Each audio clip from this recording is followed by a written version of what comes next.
উমরা অলরেডি আদায় করে ফেলেছি, আমাদের উমরা সম্পন্ন হয়ে গিয়েছে।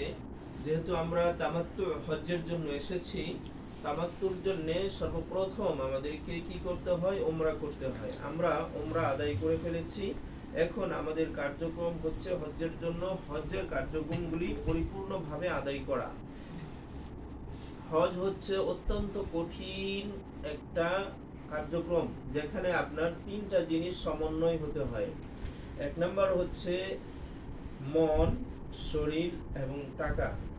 এই তিনটা জিনিস আপনাকে ব্যয় করতে হবে, তাহলে আপনার প্রকৃত হজ পালন করা হবে। যদি কোনো কারণবশত একটির অনুপস্থিত থাকে, তাহলে আমাদের হজ আর হবে না। এক নম্বর হচ্ছে আল ইখলাস লিল্লাহ, অর্থাৎ আল্লাহ তাআলার জন্যই আমাদেরকে হজ করতে হবে। আমরা যদি আমাদের মনটাকে ফ্রেশ না করতে পারি, শুধুমাত্র আল্লাহ তাআলার জন্য না করতে পারি, তাহলে সেই ইবাদত গ্রহণীয় হবে না। সুতরাং রাসূল আল্লাহ সুবহানাহু ওয়া তাআলা তিনি বলেন, ওয়ামা উমিরু ইল্লা লিয়াবুদুল্লাহা মুখলিসিনা লাহুদ্দিন, আমি আদিষ্ট হইনি আল্লাহ তাআলার ইবাদতের ক্ষেত্রে শুধুমাত্র ইখলাসের সহিত, অর্থাৎ যতগুলি ইবাদত রয়েছে সমস্ত ইবাদতগুলি ইখলাসের সহিত করতে হবে।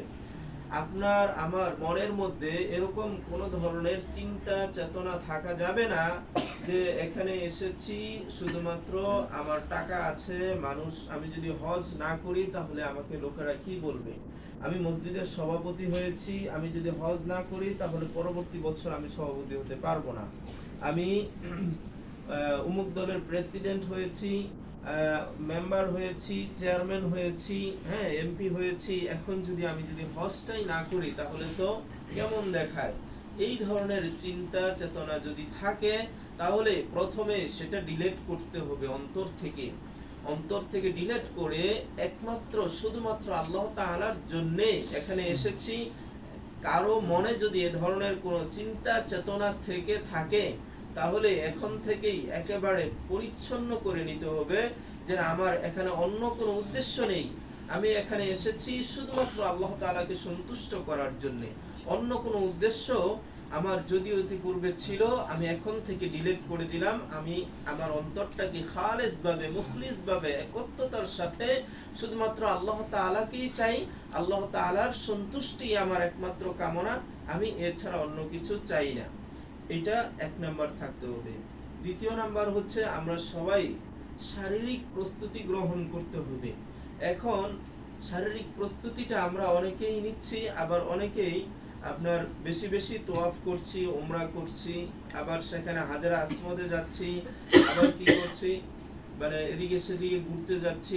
আমরা আমাদের এই শরীরটাকে হেফাজত করব, যত্ন নিব খাওয়ার মাধ্যমে, বিশ্রামের মাধ্যমে, যাতে করে আমাদের যে কার্যক্রমগুলি রয়েছে সেই কার্যক্রমগুলিতে আমাদের যেন বাধা বিঘ্নতা না আসে, আমরা যেন সুস্থতার সহিত করতে পারি। আল্লাহ তাআলার কাছে দোয়া করতে হবে এবং পাশাপাশি নিজের স্বাস্থ্যের প্রতি খেয়াল রাখতে হবে। কারণ হজ অত্যন্ত কঠিন একটি কাজ, যেটাকে জিহাদের সাথে তুলনা করা হয়েছে, যে মহিলাদের জিহাদি হচ্ছে হজ। সুতরাং আপনি যদি জিহাদে যান আপনার অস্ত্র ছাড়া, সুতরাং আপনি কিন্তু সেখানে কি করবেন? পরাজিত হবেন। আপনার অস্ত্র হচ্ছে এখন আপনার সুস্বাস্থ্য রক্ষার ক্ষেত্রে আপনাকে যত্নবান হওয়া, আপনার খাওয়া দাওয়া যেন ঠিক থাকে, আপনার শরীর যেন ঠিক থাকে, অতিরিক্ত তোয়াফ করে আপনার পা ফুলে নেবেন না, আবার বিভিন্ন ধরনের জিয়ারত করতে গিয়ে আপনার পা মচকে ফেলবেন না, এদিকে সবসময় সতর্ক থাকতে হবে।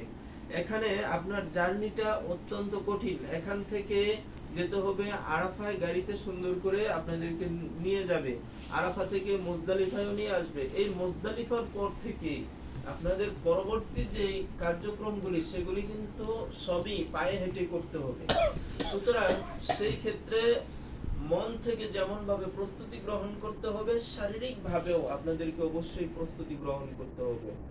কারণ এই প্রস্তুতিটা শারীরিকভাবে নিবেন এই জন্যেই, আপনার মনটাকে সর্বপ্রথম এইভাবে তৈরি করতে হবে যে আমাকে কষ্ট স্বীকার করতেই হবে।